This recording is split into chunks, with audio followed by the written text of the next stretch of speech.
السلام علیکم جی، میں ہوں رشید بلوچ. آپ دیکھ رہے ہیں درون ٹی وی.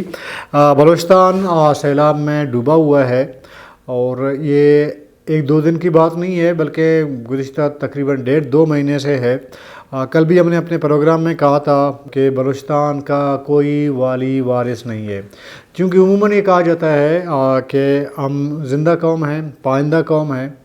تو زندہ اور پائندہ قوم اس ٹائم صرف شہباز گل کی داڑھی مونچھوں پہ بات کر رہی ہے، عمران خان کو گرفتار کرنا ہے نہیں کرنا ہے اس پہ بات ہو رہی ہے، عمران خان نے طائب ہونا ہے نہیں ہونا ہے، جھکنا ہے نہیں جھکنا ہے. سارا زور، سارا مشینری، ریاستی مشینری اسی پہ لگا ہوا ہے.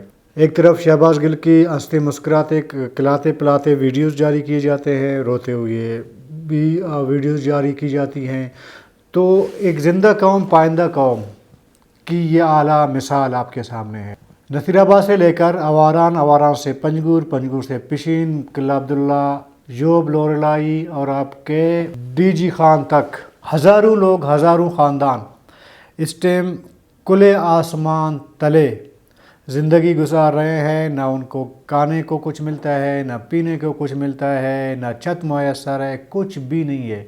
سوشل میڈیا اٹھا کے دیکھیں، معصوم بچوں سے بوڑھوں تک دل خراش ویڈیوز آپ کے سامنے آتے ہیں. لیکن ہمارے حکمران بالکل گہری نیند سوئے ہوئے ہیں، ان کو یہ پتہ ہی نہیں ہے کہ بلوچستان میں ہو کیا رہا ہے. عموماً یہ کہتے ہیں کہ جی بلوچستان ریڑھ کی ہڈی ہے پاکستان کا، بلوچستان کے بغیر پاکستان کچھ بھی نہیں ہے. آدھا بلوچستان، آدھا پاکستان پورا بلوچستان ہے. ایک طرف پورا آدھا پاکستان، دوسری طرف بلوچستان. اتنا بڑا رقبہ ہے اور اتنے بڑے رقبے میں ابھی تک سوائے وزیر اعظم صاحب نے ایک جل مکسی کا ایک دورہ کیا، لوگوں کو لارا لپا دیا، اور ایک قلعہ سیف اللہ کا انہوں نے ایک دورہ کیا. قلعہ سیف اللہ کا اس لیے کیا تھا یا چمن کا کہ مولانا عبدالواسع صاحب ایم این اے ہیں، انہوں نے ان کو زبردستی لے کے آئے. وہ اس لیے کہ جمعیت علماء اسلام موجودہ حکومت کا اہم پارٹنر ہے، اس وجہ سے. پھر تھوڑی شرم محسوس ہوئی تو اگلے دن وہ جل مکسی آ گئے.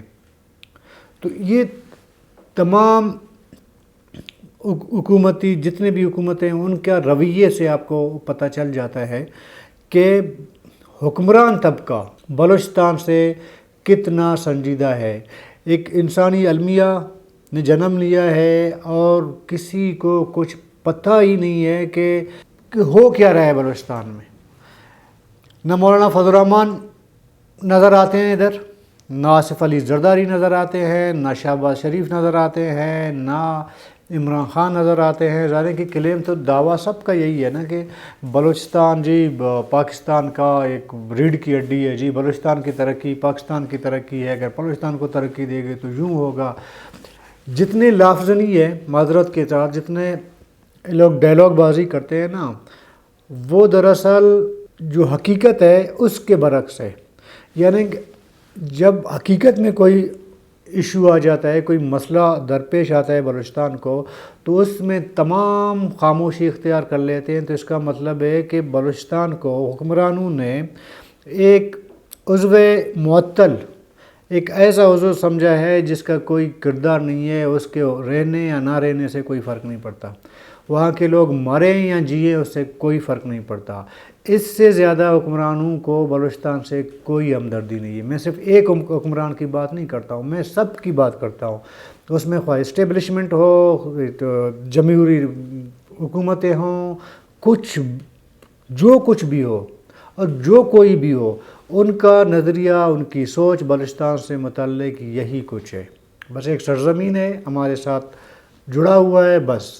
اس کے علاوہ مجھے نہیں سمجھ آتا کہ بلوچستان کے حوالے سے حکمرانوں کو کے پاس کوئی سنجیدگی ہے یا وہ اس کو تھوڑا سنجیدہ لے بھی لیتے ہیں. آپ اندازہ لگا لیں کہ سندھ میں بھی بارشیں ہو رہی ہیں. آج وزیر اعلیٰ سندھ نے اعلان کیا کہ ہم انٹرنیشنل ڈونرز کو دعوت دیں گے کہ وہ سندھ میں آ کے جو لوگ متاثر ہیں ان کی فلاح بہبود کے لیے، ان کو دوبارہ بحال کرنے کے لیے اقدامات اٹھائیں یا ہمیں سپورٹ کریں. یہ سندھ حکومت اپنے لوگوں کے لیے کہہ رہی ہے، جبکہ ظاہر ہے کہ سندھ حکومت کر بھی سکتی ہے کہ پیپل پارٹی اس وقت مرکز میں ایک اہم، یوں سمجھیں کہ حکومت ہی ہے پیپل پارٹی کی. وہ چاہیں تو کراچی میں ڈونر کانفرنس بھی بلا سکتے ہیں، وہ فنڈ ریزنگ بھی کر سکتے ہیں، سب کچھ کر سکتے ہیں اور اپنے لوگوں کو دوبارہ بحال بھی کر سکتے ہیں. ایک بلوچستان ایک ایسا لاوارث صوبہ ہے، اس کے نہ اپنے لوگ سنجیدہ ہیں، نہ پرائے تو ویسے ہی پرایا ہیں. گو کے کہنے کو کہتے ہیں کہ جی 4 صوبے ہیں، 4 اکائیاں ہیں، سب کے حقوق برابر ہیں اور سب کو ایک طریقے سے جو ہے وہ ٹریٹ کیا جانا چاہیے. فلانا سیاستدان اپنے تقاریر میں یا جو صحافی وغیرہ ہیں وہ اپنے تحریر میں کہتے ہیں. صرف حکمران آپ چھوڑیں نا، رویے خود بتا رہے ہیں کہ ہم کون لوگ ہیں. میں صرف حکمرانوں کی بات نہیں کرتا، صرف اسٹیبلشمنٹ کی بات نہیں کرتا. آپ مجھے بتا دیں کہ کم سے کم 2 درجن سے زیادہ پاکستان میں ٹی وی چینلز ہیں اور ان تقریباً 3 درجن 4 درجن اینکر پرسن ان میں پروگرام کرتے ہیں 3 ٹائم کا. کبھی آپ نے دیکھا ہے کہ اسپیشل سیگمنٹ کسی اینکر نے اپنے ٹی وی میں شو کر کے دیا ہے کہ جی بلوچستان کے لوگوں کے ساتھ کیا ہو رہا ہے؟ یا جو دانشور ٹائپ لوگ ہیں باہر بیٹھے ہوئے ہیں سندھ پنجاب وغیرہ میں جو یوٹیوب چلا رہے ہوتے ہیں، ان کے بڑے ذرے کے ویورز بھی ہیں ان کی، تو ان کو کبھی آپ نے سنا ہے کہ جی وہ بلوچستان سے متعلق بات کریں کہ بلوچستان میں کیا ہو رہا ہے؟ بلوچستان ڈوب گیا ہے، بلوچستان کے لوگ تباہ و برباد ہو گئے ہیں، نہ کچھ بھی نہیں بچا. وہ لوگ جو 2-3% لوگ جو سرکاری ملازمت کرتے ہیں، یہ بیرونی ملک ان کا کوئی ذرائع آمدن ہے، وہاں پہ مزدوری کرتے ہیں. اس کے علاوہ جن کا ذرائع روزگار بلوچستان کے زمینوں سے، مالداری سے، بارڈر ٹریڈ سے، دکانداری سے جڑا ہوا ہے، وہ سب کچھ تباہ ہو گیا ہے. ٹرانسپورٹیشن کی بندش کی وجہ سے بہت سے ایسے علاقے ہیں وہاں پہ راشن جو لوگ خود خریدنا چاہتے ہیں ان کو راشن نہیں مل رہی ہے.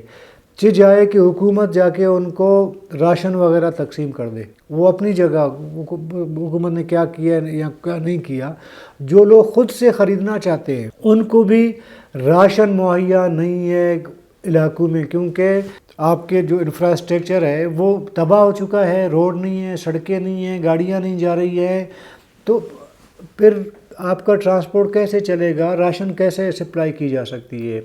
آپ اندازہ لگا لیں کہ کوئٹہ اور کراچی میں روزانہ سینکڑوں کے حساب سے ٹریفک آتی جاتی ہے کراچی ٹو کوئٹہ. اس میں بھی 3 دن 4 دن لگ جاتے ہیں. جب ایک سڑک بہہ جاتی ہے، کوئی پل بہہ جاتا ہے تو اس کی بحالی کے لیے بھی 3 سے 4 دن لگ جاتے ہیں. ابھی کل ڈی سی لسبیرا نے کہا کہ جی ہم نے کراچی ٹو کوئٹہ اور راستہ جو ہے بحال کر دیا ہے کسی حد تک. تو 3 دن کے بعد، یعنی کہ بہت بڑا روٹ ہے جس میں سینکڑوں گاڑیاں آتی جاتی ہیں. اگر کوئٹہ سے گاڑی نکلتی ہے کراچی کے لیے، اس میں بہت سے بڑے بڑے شہر بیچ میں آ جاتے ہیں. خزدار ہے، کلات ہے، سوراب ہے، مستنگ ہے، پھر لسبیلا ہے، جڑے ہوئے ہیں شہر ایک دوسرے سے ایک ہی سڑک سے.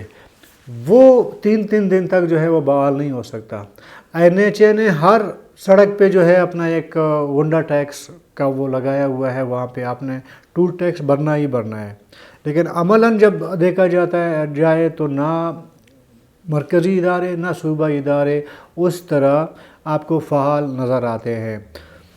تو ایسی صورتحال میں ظاہر ہے کہ ہر آنے والا دن بلوچستانیوں کے لیے جو لوگ متاثر ہیں ان کے لیے تو مزید مصیبت لے کے آ رہی ہے. ہر آنے والا دن بیماریاں پھیلنے کا خدشہ ہے.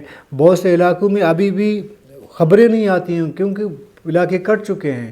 اطلاع یہ ہے کہ بہت سے علاقوں میں ابھی سے جو ہیضے وغیرہ کی جو بیماری ہیں وہ پھیلنا شروع ہوئی ہیں. ملیریا جو ہے وہ بیماریاں بھی پھیلنا شروع ہوئی ہیں. آہستہ آہستہ یہ ذرے کہ بڑھیں گے. جب آپ ڈسکنیکٹ ہے، ایک ضلع دوسرے ضلع سے جب ڈسکنیکٹ ہے تو خبریں کیسے نکلتی ہیں؟ ہر طرف جو ہے شہباز گیل اور عمران خان وغیرہ یہ تمام رٹی رٹائی چیزیں ہو رہی ہیں. مطلب ایک فکس وہ آپ یوں کہہ سکتے ہیں کہ ایک اسکرپٹ ہے وہ اسکرپٹ پہ جو ہے مرکزی حکومت اور اپوزیشن جو عمران خان ہے وہ اسکرپٹ پہ وہ پورا پالیسی ریاستی مشینری اسی پہ لگا ہوا ہے کہ جی وہ اسکرپٹ پڑھنا ہے، آپ نے کیا کرنا ہے، دوسرے جیسے نہیں ہے کہ جو ایک اسٹیج ڈرامہ ہوتا ہے کہ ہر ایکٹر کو ایک ایک کردار دیا جاتا ہے اسکرپٹڈ کا، تو اسی طرح حکمران طبقہ ہو یا اپوزیشن ہو جو بھی ہو، وہ ایک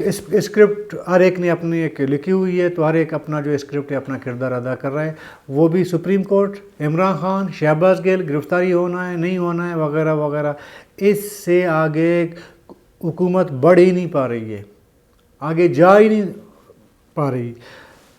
ایسی صورت میں ہمارے لوگ جو اتحادی ہیں، میں بار بار کہتا ہوں کہ جو اتحادی ہیں ان کا آپ سمجھ نہیں آتا کہ وہ کیا کر رہے ہیں۔ اقتدار اس لیے لی جاتی ہے تاکہ اپنے لوگوں کا زیادہ نہیں تھوڑا بہت تو مدد کیا جا سکے۔ آپ اقتدار میں بھی ہیں اور آپ کر بھی نہیں پا رہے ہیں، تو مطلب ایسی کیا مصیبت پڑی ہے کہ آپ اقتدار کے ساتھ جو ہے وہ چمٹے ہوئے ہیں۔ اسی طرح سیاسی پارٹیاں ہیں، سیاسی تنظیمیں ہیں، کسی کو کچھ احساس ہی نہیں ہے کہ پورا بلوچستان جو ہے وہ لوگ تباہ ہو گئے ہیں، تباہ، میں کیا بتاؤں، میرے پاس الفاظ نہیں ہے، کیونکہ ہم بڑے بڑے شہروں میں بیٹھے ہوتے ہیں، ہمیں کوئی ایسے کوئی ایشو نہیں ہے، نہ بارش کا نہ پانی کا وغیرہ کا، تو ہم کہتے ہیں جی سب کچھ ٹھیک ہے، سب کچھ ٹھیک نہیں ہے، بہت کچھ تباہ ہو چکا ہے۔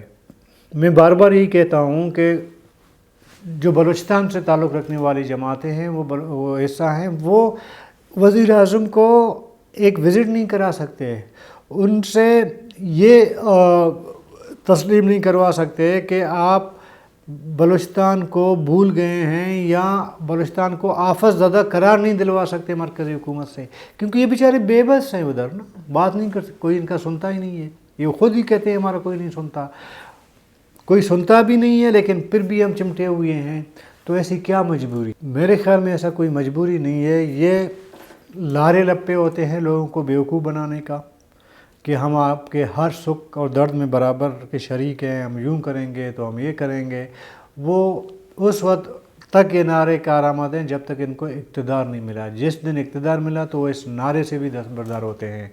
بہرحال ہم کیا کہہ سکتے ہیں اس کے علاوہ کہ ہم اپنے دل کی بڑاس نکالیں۔ انہی باتوں کے ساتھ اپنے رشید بلوچ کو اجازت دیجیے گا، اللہ حافظ۔